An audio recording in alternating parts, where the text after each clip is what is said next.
I think it was probably even into 20 for me. I remember right after the holidays, a news story, something going on in China related to COVID, and we started hearing maybe January, right after we came back from the break, that there was an outbreak of something over there. So that was the first time I remember hearing about it. Yeah. For me, I remember paying attention to an article and then reading something else, and then someone started talking about what the WHO had to say about it. And I was like, oh, this might be more serious than I thought.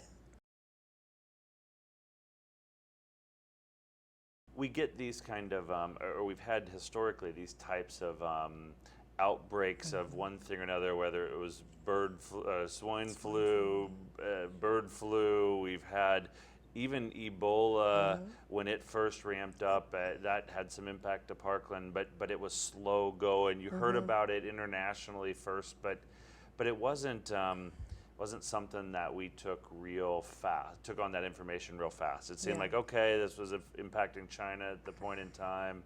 You know, maybe there will be some impact, especially with U of I students coming back after Christmas break from that area of the world. But I don't remember it ramping up, and it got really. I remember then all of a sudden around the 1st of March, it really started ramping fast. And so it seems slower to me January and February, but then March all of a sudden was like a whirlwind. Yeah.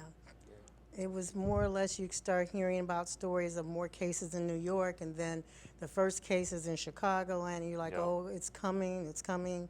But then March hit, and it just kind of took off exponentially. Yeah, I mean, it's hard to think about it because it progressed so far in a 2-year period of time that going back to the beginning almost seems surreal to go back to that point in time. But yeah, there was not only no testing, but there was a lack of even an understanding of what it was, how it was transmitted, to what level it was transmitted, what the college campus impact would be. So even after we went out in March of 20, there was still all that information gathering going on. So we were sitting with different community groups trying to process and parcel what it even was or meant at that point in time, even after after we went out of school. And so it really, there was a complete lack of information to the extent we had information later at that beginning stages. We were really in an information void, I felt like, early on. That was the big part, was you weren't really getting a lot of information. It was very piecemeal, and it was more about them beginning to look at the demographics of where it was ramping up, and they hadn't really put into place any protocols yet. Yeah. And the news stories at that time really focused, in my memory serves right, really focused on a lot of tragic and horrific situations around some deaths and things in certain populations. So it was about the effect of the virus, but not really much about transmission and understanding and that. So it was the end results and that kind of, because that's all anyone could see at that point. It really wasn't a scientific proliferation of information the way we had it, say, a year later when testing had been developed and vaccines were in process and those kinds of things. So I think back to those early days and all the things we didn't know.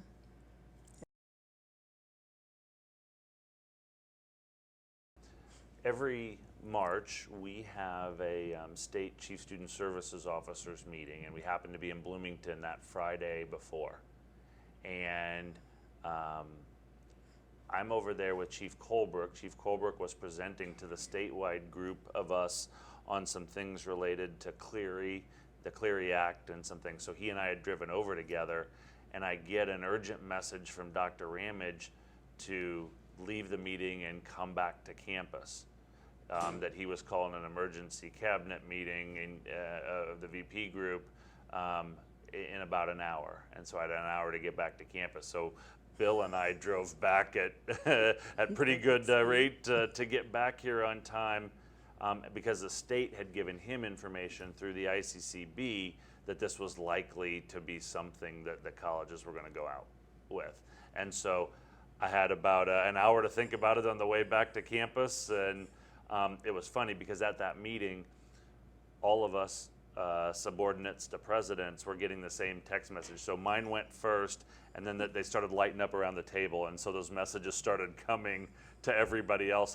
I'm guessing they were going to be called back to their campus too, but we left so fast that I was the first one out the door. But I think, like I said, we could see the phones lighting up as we went that, hey, I got to get back to campus, and I think they were doing the same. And we grabbed our teams and got back and started that conversation of what that was going to mean.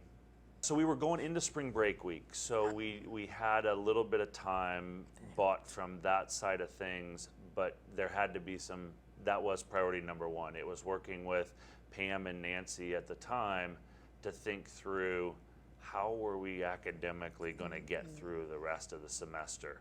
Because originally when we went out, it was thought we would be out for 2 weeks. 2 weeks. So it was that this would be a 2-week thing. How are we going to get through these 2 weeks? We have a week of instruction coming back out of spring break that we were going to have to get through, which was going to push us way over our allotted number of snow days or out days with the state. But what was that going to mean? Were we going to push graduation back a week? Were we going to reset the end of the semester? So we were considering things like that, but it was all about the academics at that point. How are we going to finish the semester was first thought number one, to be honest. So those were the crux of the conversations. And then Marietta and her group about how we were going to message students and think through that. I mean, that's what I remember. What do you? That was the main thing. Everybody was like, okay, for these 2 weeks, well, the students are already on break, we're coming back. What do we do to put them online? How do we get the messages to them to make sure they understand, that they're not to come to campus, that we will be shut down for an additional time period? But it was primarily how are we going to move all these classes online for these 2 weeks, coming back. We really hadn't even thought past that. So nobody was even thinking of everyone needs a laptop. Nobody, because we only thought it was going to be 2 weeks. Yeah, it was how are we just going to get through this little these little surge and little bubble and get to the end of the semester? What could we do to get the instruction of the spring 20 semester complete? Yeah.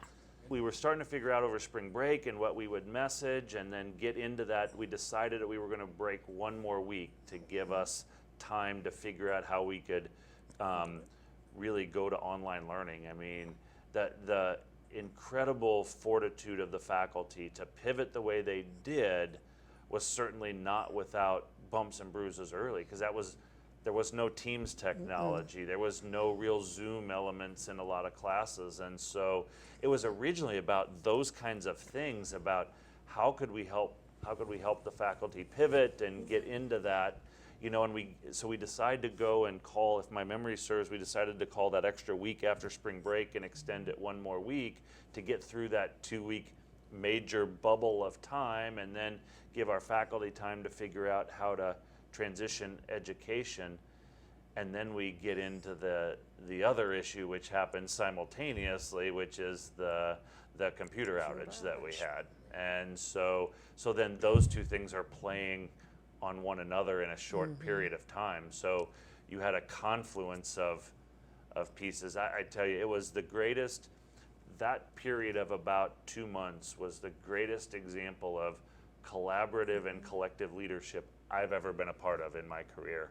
I mean, by the day, just an immense amount of decisions and thought process that had to be weighed and made in what was unknown contexts and unknown scenarios.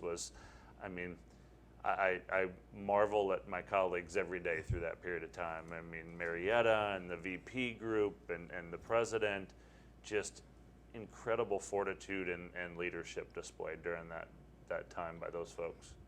I think the collaboration, everybody was willing to do whatever they had to do. I mean, you've had faculty who've never been an online instructor who literally tell me what I have to do to put my entire class online. Everyone was willing to just dig deep and make it happen so that we can ensure our students' academic success. And that was just marvelous to see. And the commitment to getting laptops to students and to faculty. I mean, people were willing to come in and just put in their time to try to help get people whatever equipment they needed, whatever support they needed to make sure that their content was up and students could access it. It was just impressive to see that much student-focused energy put out Yeah. by the whole campus. Yeah, I mean, I'll always remember some of the nuanced pieces, but that's my lasting memory of that piece is that collaborative and collective effort. I mean, it was an all hands on deck in was. any way, shape, and form to make student education happen. Yeah.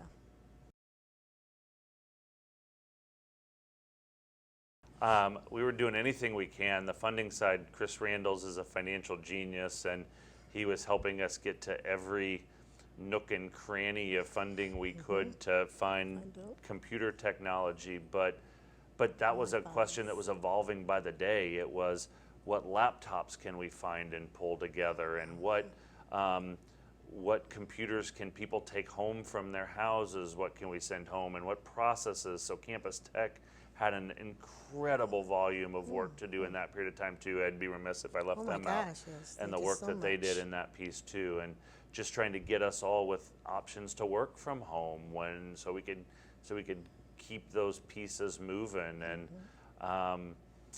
you know, we were tearing at that point. A lot of people still had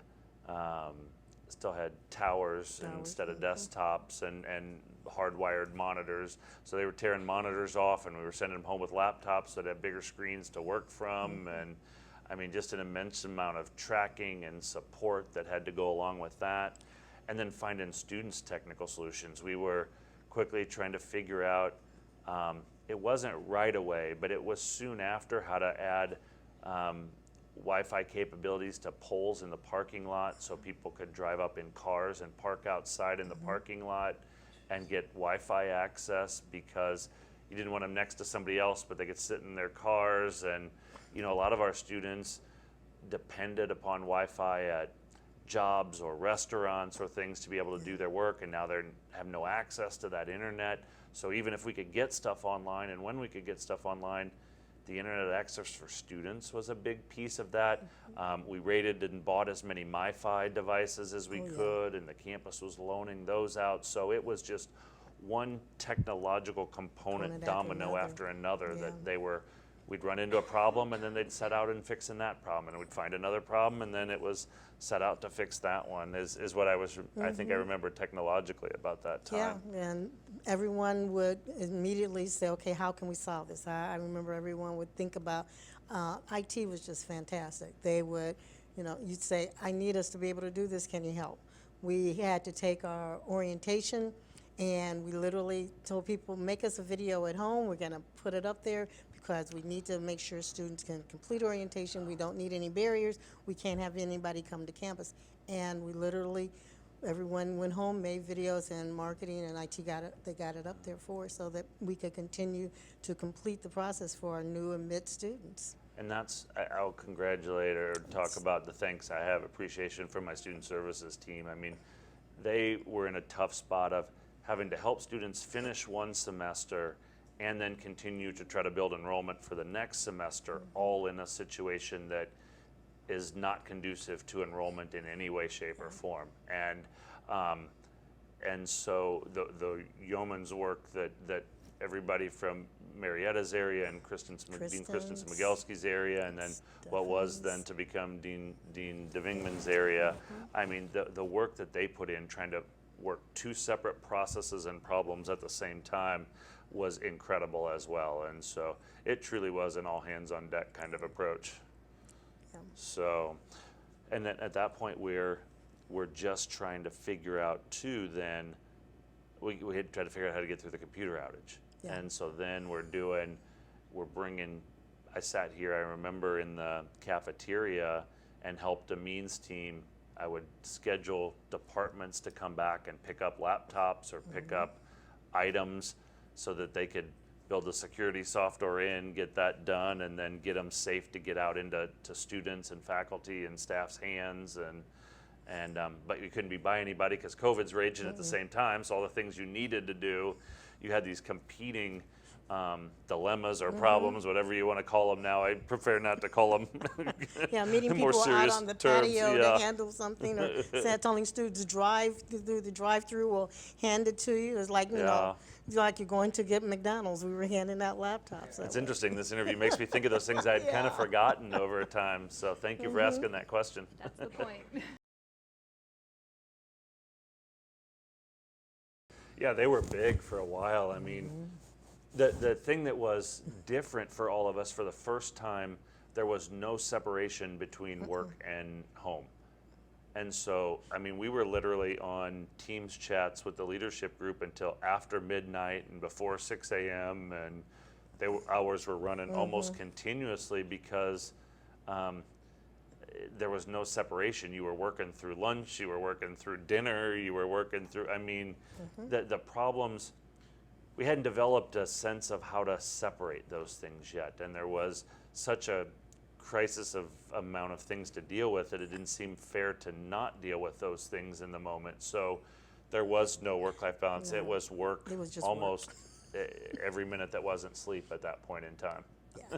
You felt guilty if you turned Yeah. off. And at this time, remember, we're still trying to get things up and running. And then it's like, oh, yeah, now you have to learn Teams. I'm like, what's that?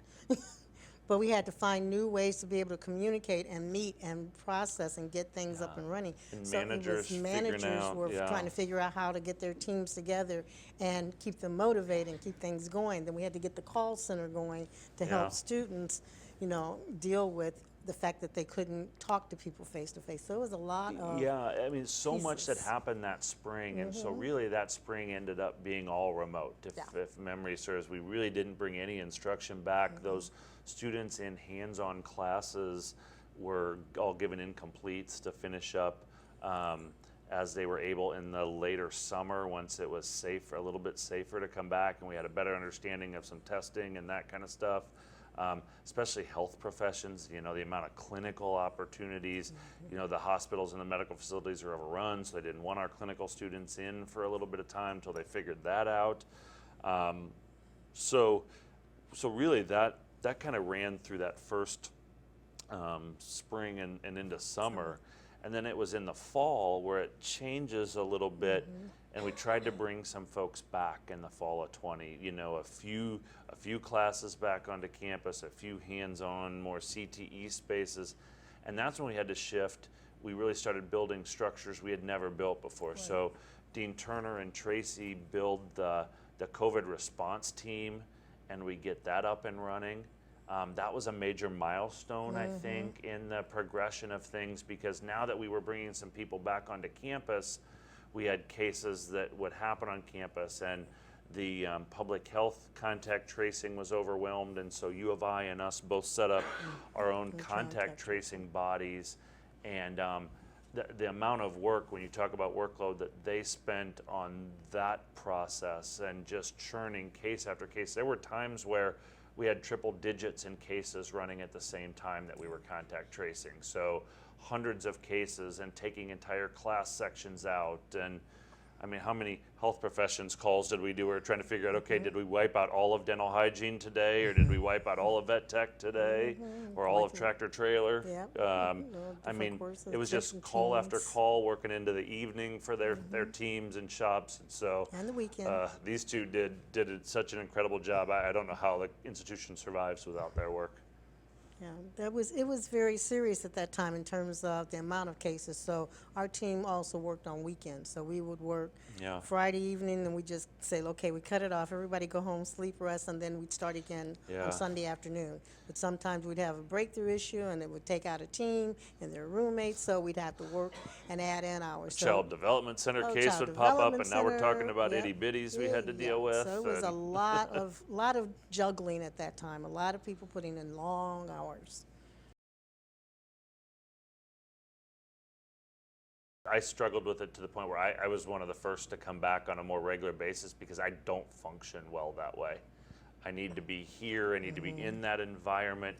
I mean, I was lucky my kids were older, but I had 2 kids at home that were trying to navigate school and all their meetings, a wife that's working from home in a similar higher ed type of job, and so I struggled with it immensely. It was it was hard because you never put it away. I didn't sleep. I didn't, eating was a challenge at that point.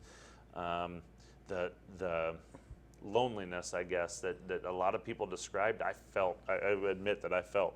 I got tired of talking to my cat. Especially your cat. Yeah, he's very talkative, and people would hear him. He'd have things to say like, "You've been on that screen too long." And I live alone. My son had just moved out right before all this hit, so I was totally alone. And I was like, I need people. And I really, really, I mean, I would get up and go and walk all the way down past the Y to try to just get out and wave at people, because I miss seeing people, and I'm a people person. I'm one of those who would pick up a phone or walk to someone's office to talk to them. Yeah. And to sit and talk on a screen, and a lot of times people would put their picture up. I was like, oh my God, I can't wait to get back to campus. And then when we got back, you still did not see students near each other. You couldn't get students to sit at a table. It was very surreal. Campus.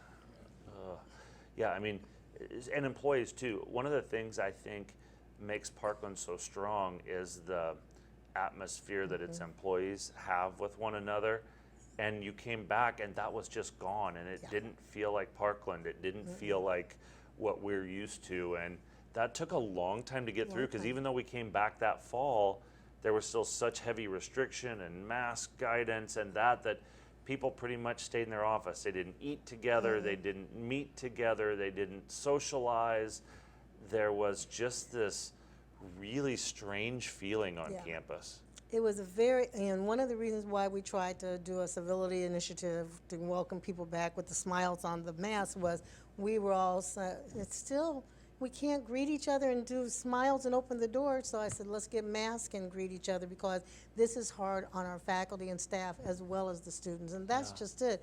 It was surreal in terms of it impacted the vibe and the general energy on this campus. This is a very friendly, open kind of an environment, and to see everyone still keeping far away from each other and not meeting in person was still. tough. It was very tough. I didn't feel like, I still don't feel like we've completely recovered from it, but this fall, it finally felt somewhat back to normal, is how I would describe that. I mean, even all throughout fall of 21 and spring of 22, we go back to the governor's executive order, and that happens, and so there's that hanging over the campus, and you still had people with a general caution and concern in their routines. And I for the first time this fall, I think we all have remarked at different times about it finally feels normal again on campus, and probably not fully back, but it's a whole lot closer than we've had it in a long time.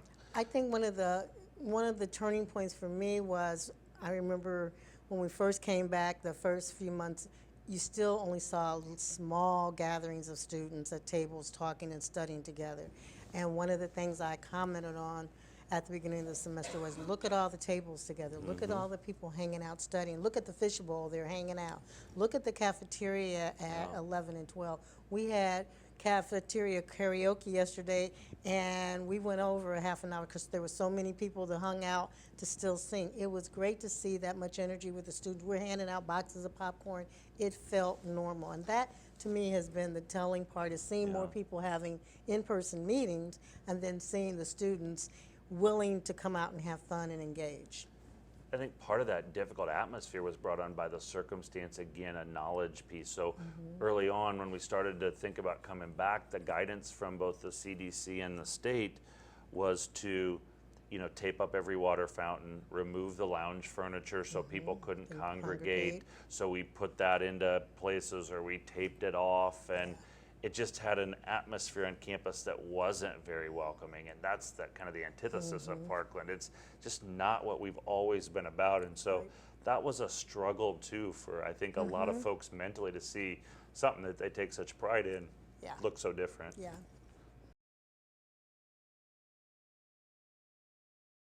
I mean, we had, I think, one fall was 15 or 19. I try to put that number out of my head these days, but a double-digit enrollment decline. We have been seeing some enrollment declines for a considerable period of time, since 2010, that are obviously unrelated to the pandemic, as it pertains to demographic shifts in the state.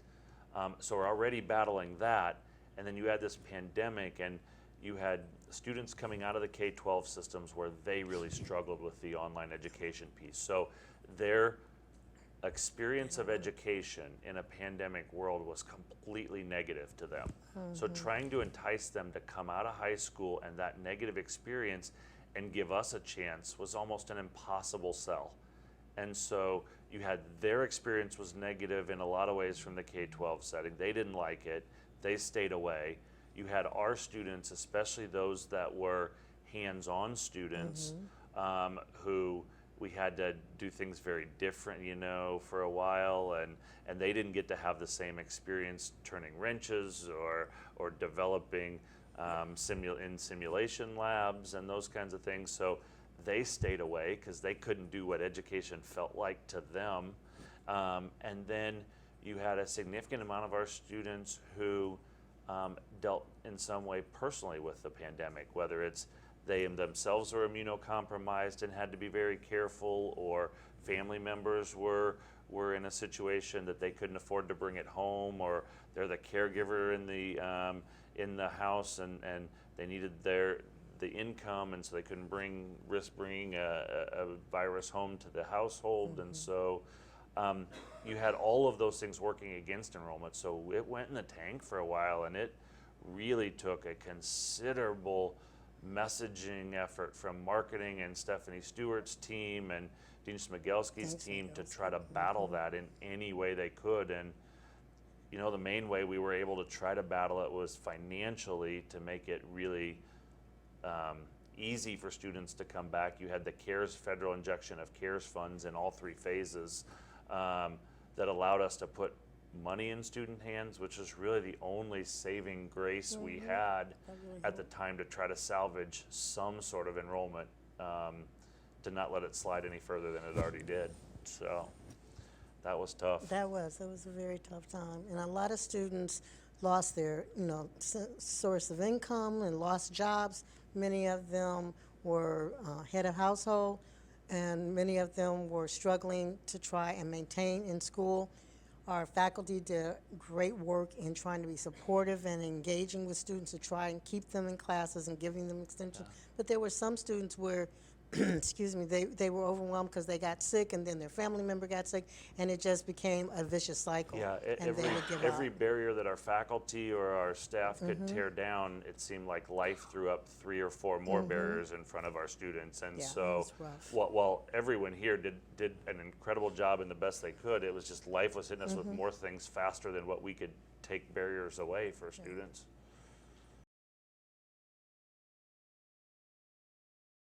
Kudos to our campus tech department. They laid their hands on so many laptops and so many devices for our students that I don't know that ever really felt that bad. I'm sure it was bad, and they were behind the scenes scrambling to no end, but our campus tech department did an amazing job through that pandemic. I can't give They them were enough praise. fantastic. Yeah. I can't give them enough kudos. They were absolutely amazing.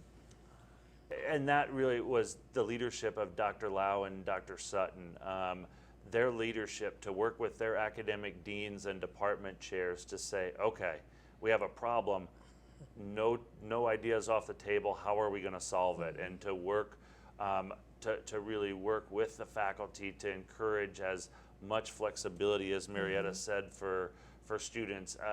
That leadership made an incredible difference to our students still being successful. That first virtual graduation, while it felt awful, I think, to Marietta and I, is a testament really to the work of those academic folks in academic services, all the way from leadership down to the faculty member, to make that happen. Because I in some ways, thinking back, I don't know how they did it, but God bless them for doing it, because it made a huge difference to our students. They really did. They took the time to, as mitigations were put in place, to actually structure classrooms so they could ensure that students had the appropriate distancing. They made sure many times that they would give them options in terms of, if you're not feeling well, you can dial in. They were just stupendous in their willingness to support students in their academic goals. And many times faculty was asking, what do you want me to do here? And they did. They varied the times the students came. they offered all types of support systems, and I've never seen people pivot so quickly. The faculty and the IT, both of them, I've put them on giant pedestals for life because they were so incredible. You know, another group you made me think about that we haven't mentioned that played an integral part in this too was the physical plant. So as Dean Sutton, or as well, it was Dean Sutton at the start, but Vice President Sutton and Vice President Lau kind of led that group to think outside the box. One of the ways that they did things was try to, as Marietta said, space out the classrooms. That took an incredible amount of work from our physical plant to put marks on the floor in every classroom of where desks could be that maintain the appropriate distance as mandated by CDC and ICC and IDPH at the time. And they would go through, they bought new cleaning tools that they had never used before and some ionizers and that kind of thing that were helping us try to clean classrooms and spaces at night. They got PPE secured for us, so brought in masks and so we hadn't talked about the physical plant, but as we're talking through, the incredible job that they did in this can't be understated either. It can't. I mean, they helped us be able to bring athletics in because we had to adhere by the NJCAA's guidelines as we developed protocols, and our AD, Brendan McHale, did a great job writing up his protocols so that we could initiate games, and he worked diligently with physical plant to make sure that all of the spaces were cleaned appropriately so that teams could come in and play and practice and play. And we would not have been able to keep the seasons going if it hadn't been for physical plant's work. That's a great point. Yeah. You have a break point, and so we come back with some partial back in fall of 20, and so we're back. We feel like we're turning the corner on the pandemic. We get to spring of 20 and things look like they're going okay. I remember we get to late spring and we were actually talking about, okay, is this thing over? You know, are we going to be able to get back in fall of 21 to where we wanted to be? And all of a sudden, and I can't remember the exact time frame, but the first set of variants start to hit, and then the rates that were trending in the right direction take an about face and go horribly bad again. And that's when things start going where the governor starts talking about, do I need to take measures of more drastic executive orders? And so we started that summer hearing the grumblings about what might be coming from a state level, but everything we had heard was that they weren't going to do too much with higher ed. They were really going to focus on the K-12 settings with some measures of what we were here in the summer. So all of a sudden we get to August 27th, and I'll never forget that day. So I'm defending my dissertation that day, and the governor comes out with his executive order, and the advanced draft of what we had seen had K-12 in it, did not have higher ed in it. And he starts talking and gives his speech, and we all tuned in to kind of hear what he was saying, and he drops higher ed into the speech.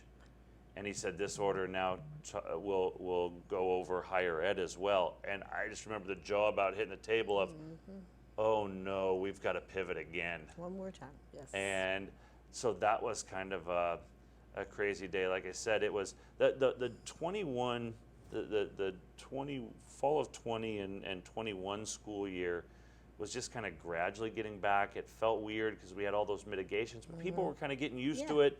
The rates were improving a little bit in the spring semester. So I think you went to this hope, and then that hope got quickly dashed by the pandemic as it about faced. And that I remember as a distinct kind of focal point or turning point in our work. And that kind of started the long gauntlet. That to me was when hope kind of went out. I thought, okay, 1 year we were going to be done with this thing, and that's when year two reared its ugly head. Yeah, I think that those mitigations, we kept thinking, all right, we're back, it's just K-12, we're going to be okay, they're going to leave higher ed alone. And then once we realized, oh, we're included, and now we've got to do all these additional mitigations, that's when we realized this is going to go on for a while. We're really in it for the long haul. And I think it did kind of deflate everybody's, not their sanity, but their hope. Everybody was feeling very hopeful that we've turned the corner, we've made it through, Yeah. and then all of a sudden we realized, no, it's not over yet. Yeah, I think that what got us through that point, though, was the strength of what we went through in the April and May of 20. 20, And so we drew on those lessons learned and went back to the drawing board. Again, now we're having to build a structure we had never built before. We had to build the door checker system, and we had to get an app that could run with testing up and running. And while U of I had done that across town, nobody else had pulled it off like they had, and certainly at the community college level, nobody had the extensive system that was now being called for by the governor. So we spent the first week after that in legal calls with lawyers trying to interpret the executive order and trying to figure out the difference between what we absolutely had to do by the letter of the law, what we needed to do because it was the right thing to do in our contextual circumstance, and then what we may have wanted to do but didn't have a way to do, or didn't have an option to do. You know, we're very fortunate that we lived in a town with two entities, the U of I, who made testing available through the SHIELD program to us even before they started the full SHIELD Illinois program, along with their partner OSF in that testing side, and then their app developers and that with OSF that started the SHIELD Illinois app and allowed us to tie into that thing. We were way ahead of our peer community colleges because we had access to those two resources. So while they're scrambling to get apps from private firms and that kind of thing, our ability to latch on to the technology and the resources of those two incredible partners from across town really made the difference for Absolutely. us. And then we had to set out in building another team. So Tracy Klaparski in our student life that had been running the COVID response team for so long, we kind of looked at what work that she and that team had been doing, and now we were subject to collecting vaccine status for the first time. And we hadn't done that before, but under the executive order, it was the only way for us to run it. And so we had to build a COVID vax team. So we set out we're already shrinking in manpower. We're having to supply these other teams. Now we've got to go to the employees one more time with a big ask of, I need bodies to run and log vaccine amounts because we don't have a McKinley as they do across town. And to the credit of the campus staff, one more time, they came out with smiles on their faces and a willingness to drop everything to make the crisis of the day go away. And this campus, the employees of this campus are nothing short of extraordinary. They're very committed and so willing to give of their time and energy when you say, help, can you help us with this emergency? So we built a vax team and a COVID help desk and a door checker system in about 3 weeks, 3.5 weeks, I think. And that was crazy time. We were working insane hours during that. I was leaving after midnight and coming back at about 6 a.m. or I was leaving the house by 4:30 in some cases to get back here for the 5 a.m. openings. And then living in the help desk while you were building it and trying to get more help to support it. So that's a phase of the institution I'll never forget is the help desk phase. So as we get to that, I don't know if we fast forwarded too much for you, but that was a huge turning point. That September and October that was an incredible time. We had Tracy's team running at full bore. We had the vax team running at full bore. Marietta and I trying to keep all those shops supplied with enough bodies to do the work that they needed to do, as well as now building the help desk and the door checker team. That stretched the institution pretty much to the max. Yeah, we were juggling people and juggling ourselves. I'm over here. Will we be over here? We hired annuitants to come back and staff that help desk, and so not only was it the current Parkland employees that did such a fantastic job, we had retirees step up and say, when Parkland needs us, we'll come back. And so that says a lot. It says a lot, definitely. There certainly was pressure. There were a lot of folks arguing that we should have gone that route. We just didn't have the ability. OSF gave us everything they could give us. When we asked them to start the testing center here, they were giving us resources that, bless their hearts, they were struggling to amass for anybody else. And because we were the early partner and really working so closely with them, they gave us everything they could. And it took everything they had to meet the once-a-week testing requirement and get us in for that. The thought that we could go to 2 or 3 every other day like U of I did at times, we just didn't have the resources.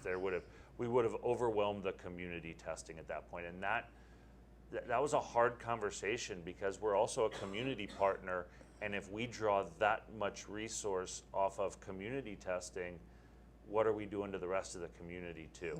And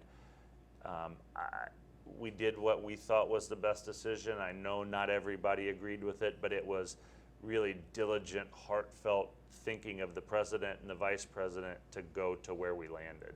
And that was where we felt we could be and what we could do. And it was kind of, where is the sweet spot to keep our students as safe as possible, but not overwhelm either the institution, our students, or the rest of the community. And a lot of our students, we had to keep in mind, don't come to campus but once a week, or didn't come to, they were on, and so to try to regulate 2 or 3 time a week testing for our students wouldn't have made sense for our, we're different than the U of I. We're not residential like they were. And so we had to take some deviations that some people weren't happy with, but it kind of is what it is. Yeah, we had to work with our population is a different set of demographics, and we don't have a McKinley, and we don't have what I call the layers of resources that U of I have, and we are tied to the community, and so we have to work with what we have and do the best we can. And I think that many kudos go to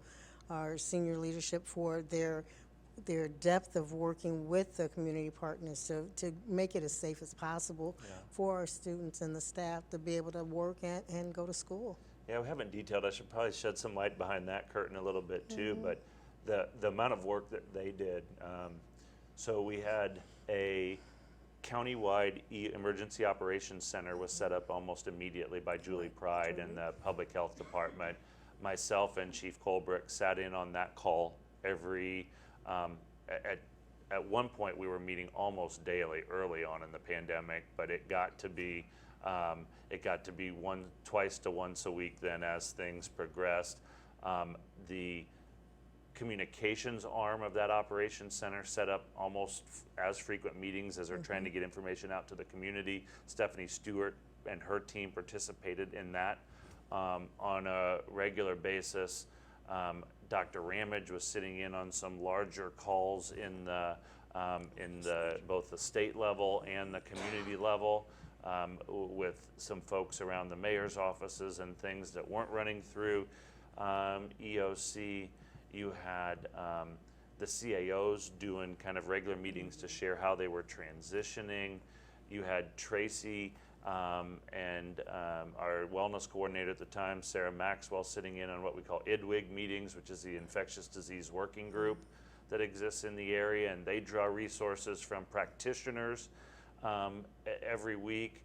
And then Marietta sitting in on community meetings and stuff. So the amount of time just spent in a community effort for the institution was really incredible to see too. Yeah, and since we realized that our mission is to engage the community in learning, we knew we needed to involve them in everything we were doing.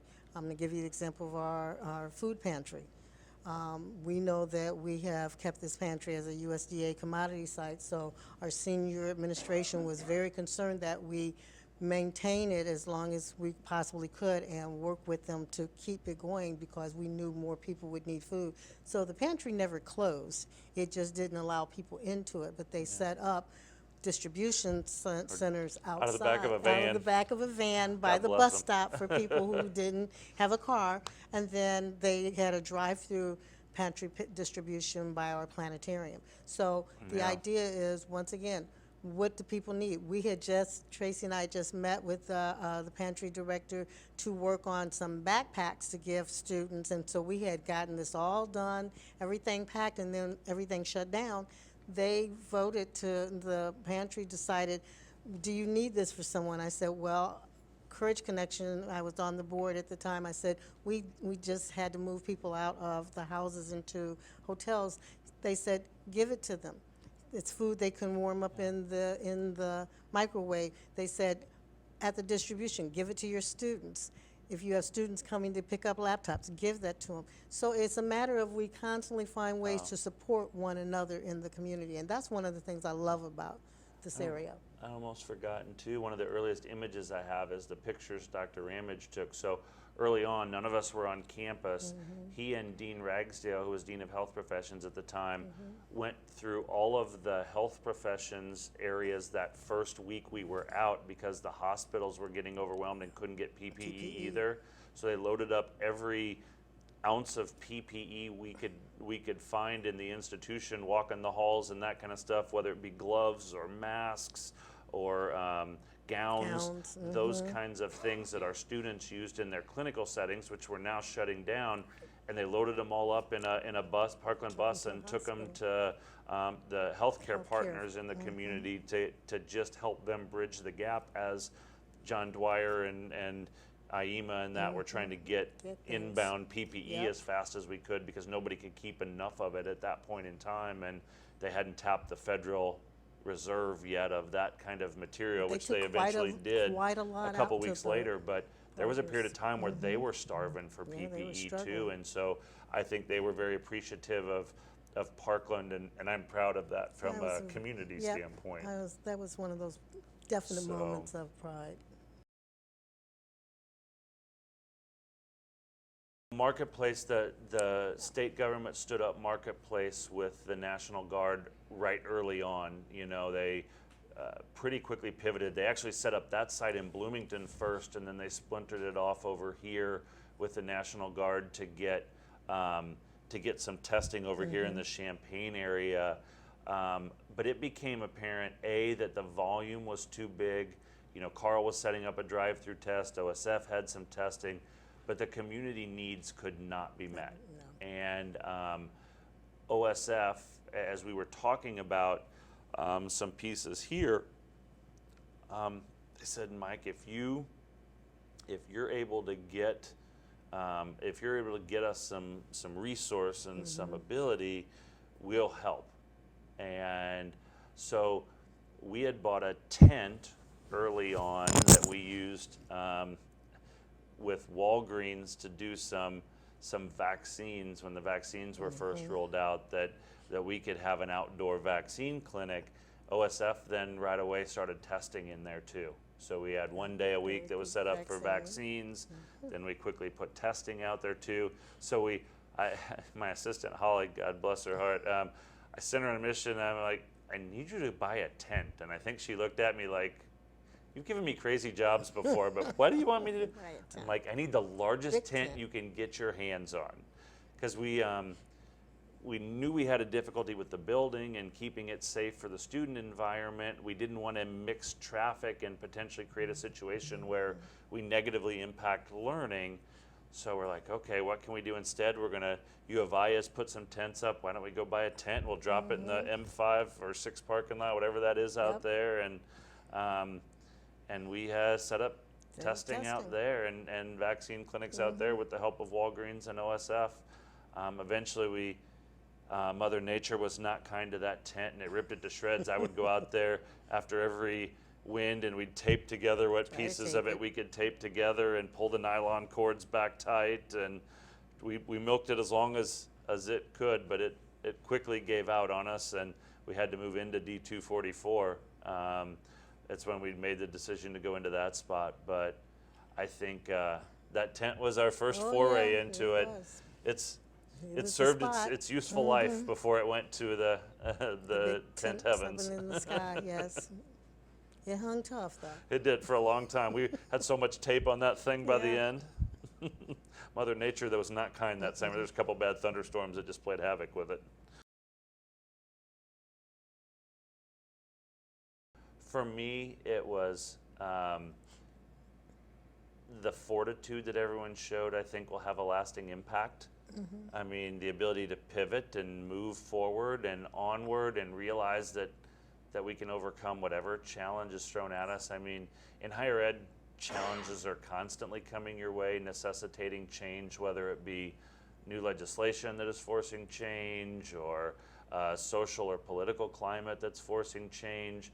That's constantly at our doorsteps. And I think many can be, many of us by nature, myself included, are resistant to change at times. And this showed us that we could pretty much change with whatever the times were throwing at us. I think that's a positive we'll take away.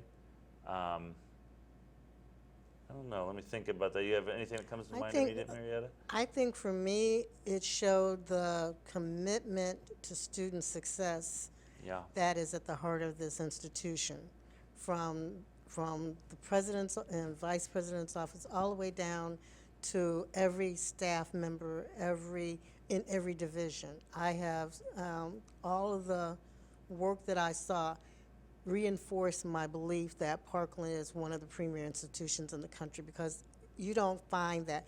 The top ones that get written about are the ones who are student-centered, and I believe this is one of the most student-centered institutions in the country. This is my third community college, and I always tell people I'm the best. But it's not just because I've been here a while, but it's because of what you see from people's energy towards what they'll do to support student academic success and success in life, because that's what it takes, is being there through the rough times. We spend a lot of time on student engagement and trying to help students grow as leaders and develop them. So we're working at this institution with the student inside and outside the classroom, and this pandemic showed that nothing can stop it. We had students who graduated during the pandemic who actually made who it. never had a stopped. real, what we would have considered a normal Parkland experience. They started during the pandemic and finished in during the the pandemic. That says it all to me. Yeah.